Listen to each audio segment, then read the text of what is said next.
कर्नाटक में कांग्रेस ने बदला तो यूपी में भाजपा ने बदला पाठ्यक्रम। कर्नाटक में सरकार बदलने के बाद पाठ्यक्रम में हुए बदलाव के बाद अब उत्तर प्रदेश में यूपी बोर्ड ने अपने पाठ्यक्रम में किया अहम बदलाव।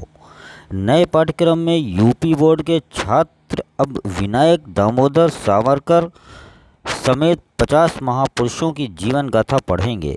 जुलाई से स्कूलों में शुरू होने वाली पाठ्यक्रम में शामिल होंगी महापुरुषों की जीवन गाथा। सभी विद्यालयों में ये विषय हाई स्कूल और इंटरमीडिएट के अंकपत्र में शामिल नहीं होंगे, जबकि 12वीं के छात्र रामकृष्ण परमहंस, गणेश शंकर विद्यार्थी, राजगुरु रविंद्रनाथ टैगोर, लाल बहादुर शास्त्री, रानी लक्ष्मीबाई, महाराणा प्रताप, बंकिम चंद्र चटर्जी आदि, Shankaracharya, Guru Nanak Dev, doctor APJ Abdul Kalam. Lakhimpur news के लखनऊ एडिशन से अरशद खान की रिपोर्ट। मैं उत्तर प्रदेश सरकार से अनुरोध करूंगा कि इस फैसले पर एक बार पुनः विचार करें। आप देश के नौजवानों को किसका इतिहास पढ़ाना चाहते हैं, जिसने सार्वजनिक रूप से, लिखित रूप से अंग्रेजी हुकूमत से माफी मांग ली, जिसने कस्में और सौगंध खाई कि हम अंग्रेजी हुकूमत के लिए काम करेंगे, जिस पर आरोप था क्रांतिकारियों की मुखबिरी का।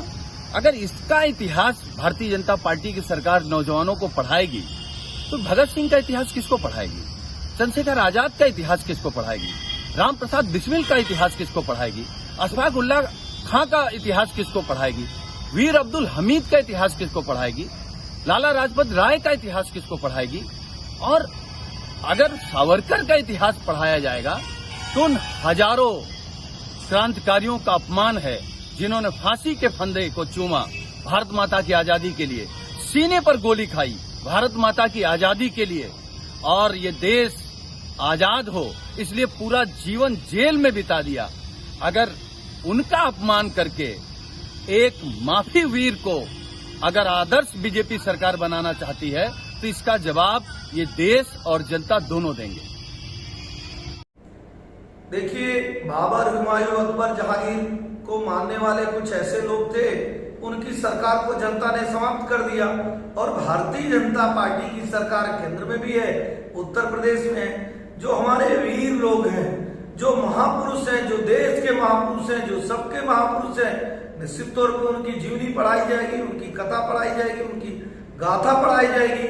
और मुझे लगता है ऐसे लोग जो बाबर, हुमायूं को मानते थे, उनके अलावा किसी को तकलीफ नहीं है, क्योंकि जो देश पर अपने जान को न्यौछावर की है, जो देश की आजादी में अपने जीवन की आहुति दी है, अपने जीवन को समर्पित किए, ऐसे वीर सपूत जवानों की अगर गाथा को भारतीय जनता पार्टी पढ़ाने का कार्य कर रही है, उसको पाठ्यक्रम में ले आने का कार्य कर रही है, तो इससे प्रदेश की और देश की जनता बहुत ही खुश है। कुछ विरोधी जो औरंगजेब के वंशज हैं उनको दुख है, बाकी किसी को दुख नहीं।